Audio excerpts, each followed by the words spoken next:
حیض میں بھی بغیر وضو کے مطلب نماز پڑھ سکتی ہے عورت یا اس کے لیے وضو کرنے کی ضرورت ہوگی؟ اب اگر خاتون ہیں تو ان کے لیے جو ہے وہ الگ ان کے غسل ہوتے ہیں. تو 3 غسل ہیں. غسل حیض بھی ہے, غسل نفاس ہے. نفاس جب وہ ولادت ہوتی ہے تو اس کے بعد جو ہے وہ ڈیلیوری کے بعد جو خون آتا ہے تو وہ نفاس ہوتا ہے.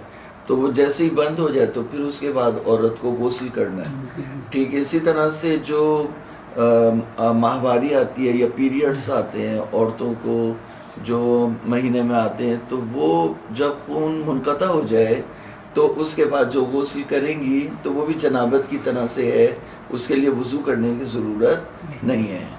لیکن جو غسل استحاضہ ہے, یعنی اگر مثال کے طور پر جو ماہواری کا خون آ رہا ہے وہ تو اس کی شرائط ہیں کہ 3 دن کم سے کم ہونا چاہیے, زیادہ سے زیادہ 10 دن ہونا چاہیے, یا اس کی جو نشانیاں ہیں وہ ہونی چاہیے. اس کے علاوہ ایک اور خون بھی خواتین کو آتا ہے, وہ ہے غسل استحاضہ.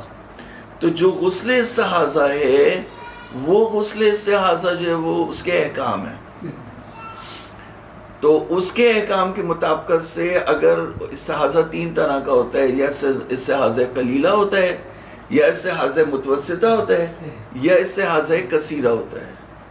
تو جو استحاضہ قلیلہ ہے اس میں اس کے الگ احکام ہیں. جو استحاضہ متوسطہ ہے اس میں یہ ہے کہ دن میں 5 نمازوں کے لیے 1 مرتبہ غسل کرے, اور جو استحاضہ کثیرہ ہے اس کے لیے یہ ہے کہ دن میں 3 مرتبہ وہ غسل کرے گی. تو یہ جو ہے وہ تمام عورتوں کو نہیں آتا, لیکن بعض صورتوں میں بعض کمزوری ہو جائے یا کچھ اور ہو, بعض عورتوں کو آتا ہے. تو غسل مین جو آتا ہے عورتوں کو وہ غسل حیض آتا ہے, یا غسل نفاس وہ ولادت کے وقت آتا ہے. تو مین جو ہوتا ہے وہ غسل حیض ہوتا ہے. غسل حیض اگر کسی نے انجام دے لیا, خاتون نے, جس طرح ہم نے بتایا, تو اس کے بعد پھر وضو کرنے کی ضرورت نہیں ہے. اگر ایک وہ چیز نیت کے حوالے سے کہ نیت کرتے ہوئے انسان کو دل میں نیت کرنا یہ کافی ہے, یا زبان پر وہ کلمات ادا کیے جائیں؟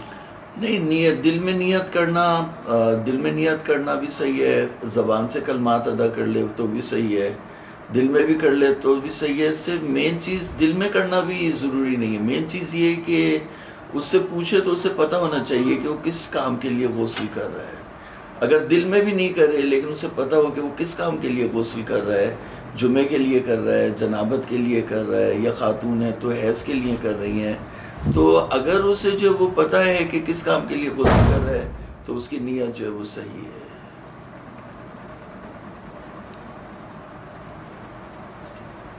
جی, ایک چیز یہ کہ جو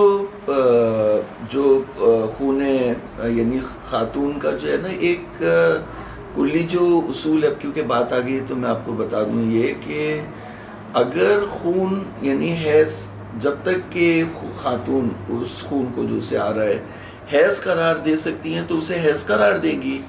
جب وہ اس خون کو حیض قرار نہ دے سکے, جیسے وہ 10 دن سے ایکسیڈ کر جائے, یا جب خون حیض آتا ہے اس کے علاوہ آئے, یا جو نشانیاں خون حیض کی ہوتی ہیں وہ اس میں نہیں ہو, تب اس کو وہ استحاضہ قرار دیں گی. اور تو خون حیض میں نماز نہیں پڑھ سکتی. جب ان کو ماہواری آ رہی ہے تو اس میں جو ہے وہ نماز پیریڈز میں نماز نہیں پڑھ سکتی, لیکن جو خون استحاضہ آ رہا ہوتا ہے اس میں نماز بھی پڑھنی ہوتی ہے. سوال ہے لیکن ابھی یہ اس کی قضا بھی نہیں ہے, اسی لیے اس نماز کی اس کے حالت میں جب نماز نہیں پڑھتی ہے عورت تو اس کی قضا نہیں ہے, لیکن روزے میں قضا, اس کی وجہ کیا ہے؟ یعنی وجہ تو شریعت ہے, مطلب جو نماز ہے, نماز کو کہا کہ مطلب نماز نہ پڑھے, نماز نہ پڑھے تو اس کی قضا نہیں, لیکن روزے کی جو ہے قضا ہے, کیونکہ روزہ تو ویسے بھی سال میں ایک دفعہ ہوتا ہے. تو کیونکہ روزہ سال میں 1 مہینے میں ہوتا ہے, 1 دفعہ ہوتا ہے, اس لیے روزے کو شریعت نے کہا کہ قضا کرے اور نماز کو کہا کہ قضا نہیں کرے. تو میں آپ کو یہ بتا رہا تھا کہ یہ جو 3 سٹیجز ہیں استحاضے کے, یعنی پہلی چیز عورتوں کو جو ڈیلیوری میں خون آتا ہے وہ تو نفاس ہو گیا, وہ الگ ہو گیا. اس کے علاوہ جو خون آ رہا ہے تو اس کو جب تک وہ حیض قرار دے سکیں گی تو حیض قرار دیں گی, جب وہ حیض کی جو جتنی بھی شرائط ہیں وہ پوری نہ ہو تو پھر اس کو استحاضہ قرار دیں گی. جب استحاضہ قرار دیں گی تو نماز بھی پڑھیں گی. تو اب یہ کہ خاتون کو اگر یعنی اتنا اس کا پریشر ہے کہ روئی جو ہے وہ اتنا پریشر، صرف اتنا پریشر ہے کہ روئی جو وہ رکھتی ہیں خاتون یا پیڈ یا روئی رکھے اس کے ظاہری حصے تک جو ہے وہ آئے تو وہ قلیلہ ہے. اگر جو ہے وہ اتنا پریشر ہو کہ جذب کر جائے تو متوسطہ ہے، اور اگر اتنا پریشر ہو کہ جذب کر کے دوسری طرف سے باہر آ جائے تو پھر جو ہے وہ کثیر ہے.